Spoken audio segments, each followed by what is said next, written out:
Filosofi pendidikan Montessori. Nah, teman-teman, siapa sih yang nggak kenal dengan Maria Montessori? Beliau adalah tokoh pendidikan asal Italia yang namanya sangat-sangat tenar di kalangan dunia pendidikan ya. Dan diidentikan dengan sebuah atau salah satu metode dalam pendidikan anak. Nah, kali ini kita belajar bareng yuk tentang Maria Montessori, tentang prinsip-prinsipnya, gagasan-gagasannya. Nah, saya mau share tentang filosofi pendidikan Maria Montessori. Nah, materi ini saya dapatkan dari Ngaji Filsafat edisi Maria Montessori yang digelar di Masjid Jenderal Sudirman, Yogyakarta pada Juli 2023. Nah, apa aja sih filosofi pendidikan Montessori? Yuk kita bahas satu persatu ya. Yang pertama adalah respect for children. Jadi Maria Montessori mendorong kita orang dewasa untuk bisa menghormati, menghargai anak. Posisikan anak itu sama seperti kita, sebagai sama-sama manusia yang punya keinginan, yang punya minat, yang bisa merasa nyaman dan tidak nyaman. Anak-anak juga sama-sama manusia yang perlu diberi kesempatan. Biarkan anak-anak itu mencoba, berlatih, perkara salah, perkara keliru, berbuat salah itu hal yang wajar bagi anak. Biarkan mereka belajar dan biarkan mereka mengulangi, biarkan mereka untuk mengoreksi kesalahan yang dilakukan. Nah, sayangnya kita orang dewasa, kita orang tua itu sering kali nggak sabar dalam menangani, dalam mendampingi, dalam mendidik anak ketika mereka berkreasi, ketika mereka melakukan aktivitas, ketika mereka belajar, kita merasa mereka anak-anak itu sedang melakukan ulah ya, sedang berulah, dan kita memberikan respon yang negatif yang tidak mendukung mereka untuk terus belajar ya. Nah, ada satu petuah penting bahwasanya gelas yang rusak itu tidak sebanding dengan rusaknya mental anak.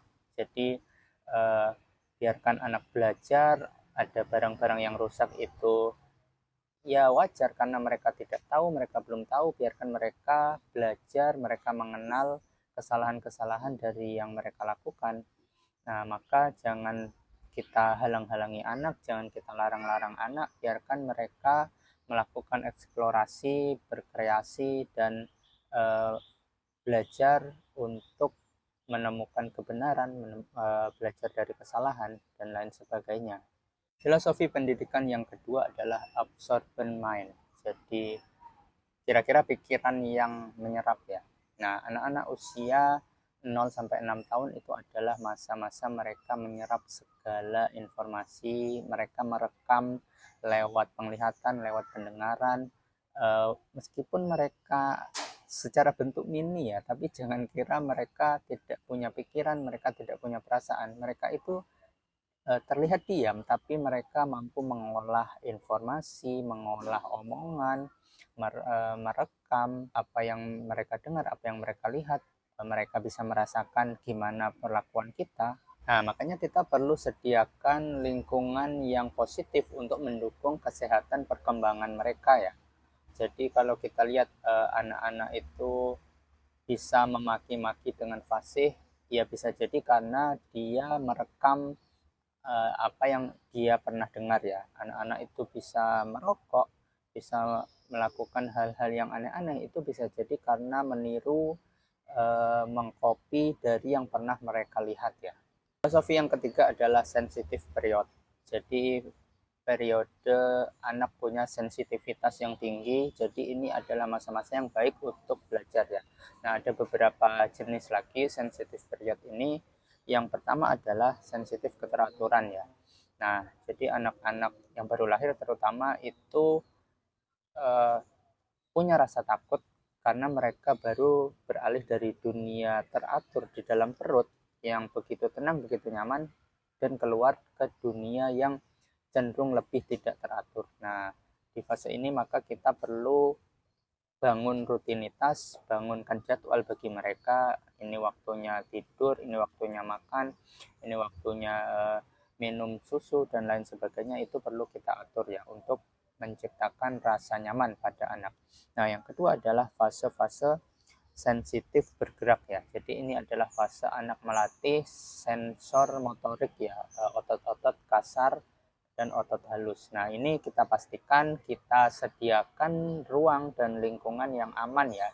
Benda-benda yang sekiranya berbahaya dan masih kita khawatirkan untuk terjadi sesuatu dan lain hal. Nah, itu kita sisihkan, kita singkirkan, dan kita siapkan benda-benda yang memang aman khusus buat anak ya.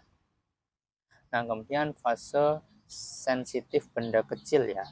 Jadi anak-anak itu pada periode tertentu ya, terutama masih bayi, itu punya kecenderungan untuk meraih, menjangkau benda-benda kecil ya, yang terlihat, yang mudah dipegang.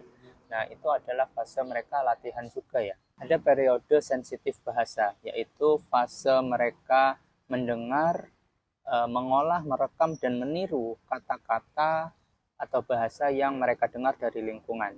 Jadi pastikan kita sediakan kata-kata, biasakan mengucap kata-kata bahasa-bahasa yang baik-baik, yang positif, dan ini adalah fase atau periode yang baik untuk mengenalkan bahasa lain kepada anak ya. Jadi kalau kita ingin anak itu bilingual, bisa lebih dari satu bahasa, kita pengen mengajarkan anak bahasa lain selain bahasa utama kita, ini adalah periode yang tepat ya. Kemudian ada fase sensitif sosialisasi. Ini adalah fase ketika anak mulai kenal mana orang dekat, mana keluarga, dan mana orang asing. Kalau sebelumnya anak itu oke-oke saja, fine-fine saja, digendong atau berinteraksi dengan orang asing. Nah, ini adalah fase anak mulai mengenal, anak mulai merasa takut, merasa ragu, merasa sungkan ketika bertemu dengan orang baru atau orang asing ya. Nah, kemudian fase sensitif eksplorasi sensori. Jadi ini adalah fase anak menjelajahi atau mengeksplorasi berbagai indera ya, baik itu pengecapan, penglihatan, indera peraba, indera perasa, indera pendengaran. Nah, itu semuanya dieksplorasi oleh anaknya. Filosofi pendidikan yang keempat adalah educating the whole child. Jadi kita menyediakan pendidikan yang mendukung seluruh potensi anak.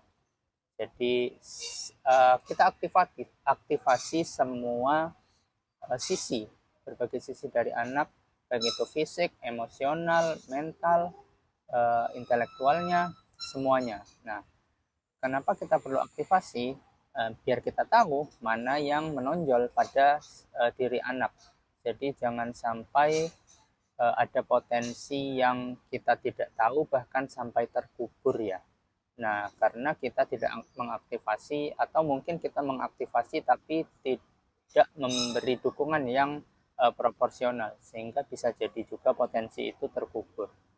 Nah, caranya gimana mengaktifasi berbagai sisi untuk menggali potensi anak? Nah, kita ajak ke berbagai aktivitas, ke berbagai tempat.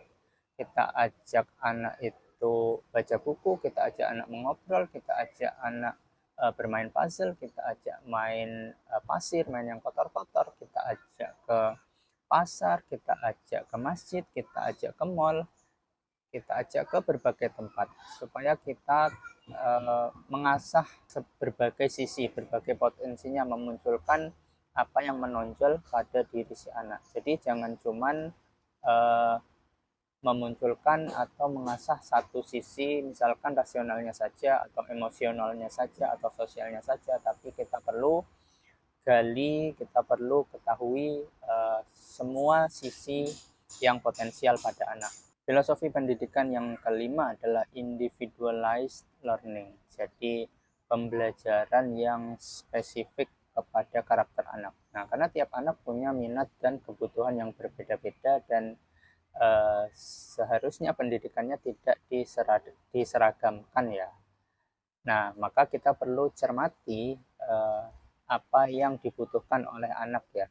Jadi keunikan atau karakter atau gaya apa yang ada pada diri anak itu yang perlu digali dan perlu dioptimalkan ya. Jadi jangan sampai kita memaksakan anak di air padahal dia adalah tipe di darat ya. Jadi sama seperti juga orang dewasa ya. Jangan sampai kita berdagang di medan bisnis padahal kita adalah tipe karyawan ya. Nah, sama juga seperti kita orang dewasa ya. Mungkin kita dalam hal hitung-hitungan matematika itu susah, kemudian dari sisi ilmu sosialnya juga nggak bagus-bagus amat, tapi dari sisi kemampuan bahasa juga nggak bagus-bagus amat. Nah, jangan sampai anak kayak gitu ya. Itu tandanya belum terlihat atau belum tergali potensinya ya. Kalau aspek A, B, C itu masih belum terlihat potensial, maka berarti perlu menggali dan menggali lagi dan sampai menemukan apa potensi yang menonjol pada anak ya. Oke, kira-kira itu kita sudah bahas 5 filosofi pendidikan dari Maria Montessori. Nah, di catatan saya masih ada 4 poin lagi ya, filosofi pendidikan Maria Montessori. Kita akan bahas di video berikutnya ya. Nah, teman-teman jangan lupa kalau suka dengan video ini dan merasa video ini bermanfaat, teman-teman boleh kasih tanda like-nya, boleh komentar, sharing seputaran dunia filsafat, terutama yang sesuai dengan topik yang sedang kita bahas.